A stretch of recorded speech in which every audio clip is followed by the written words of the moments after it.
let's chat about something that's not in the book.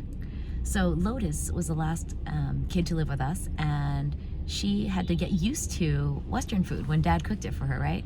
But she actually, I remember, liked lasagna. And one day she asked him, will you make lasagna for the kids in my neighborhood? And you know, these are kids who grew up really similarly to her.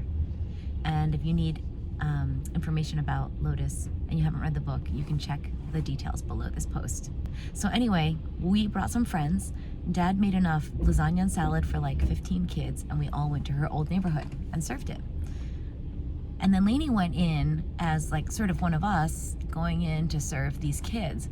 So open-ended question, what was that like, coming with us and meeting all those kids? Well, it was definitely a little uncomfortable, and back then I was more shy, so I was kind of like, what do I do? And then, so we brought some cake and some party toys for them, and they were all fighting over them and being kind of aggressive, and I was like, this seems really ungrateful. And then I thought about like where they'd come from, and like they're just kids, and life has not been kind to them, and they grew up in terrible places. Yeah, we started to hold monthly birthday parties for those kids. That's what Lainey's referencing, because they were really interested in having us come back on a regular basis, and we had an amazing group of friends. Some of them were coworkers from Starbucks who all joined us. So I remember as we started to get to know these kids, there was one girl in particular who was just about your age, right? Yeah. But she'd never been to school. Her name, maybe we'll give her a name. Let's call her Tina. Okay, so Tina's mom is a drug user. She doesn't know her dad, so she and her younger brother are left to fend for themselves.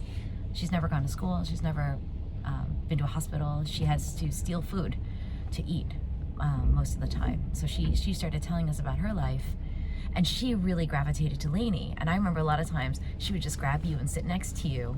Tell us what it was like getting to know Tina. Again, I was really shy back then, so for me it was kind of awkward, and it was just so hard to relate to her because our childhoods were so different. I was super privileged, and I'm so grateful to have my parents. And she really didn't have the parental support that I did, and I remember her telling me that like she was so shocked when she heard that I could eat 3 meals a day. Oh yeah. And it was just really hard to relate to her, but I was really glad to get to know her. I remember that story. Like, the very first time we had lasagna, she looked at all this food on her plate, and her eyes were just huge, and she was like, whoa, do you eat like this often? And I remember I was standing near you, and you were like, yeah, we do. And she was like, every day? And you're like, mm-hmm.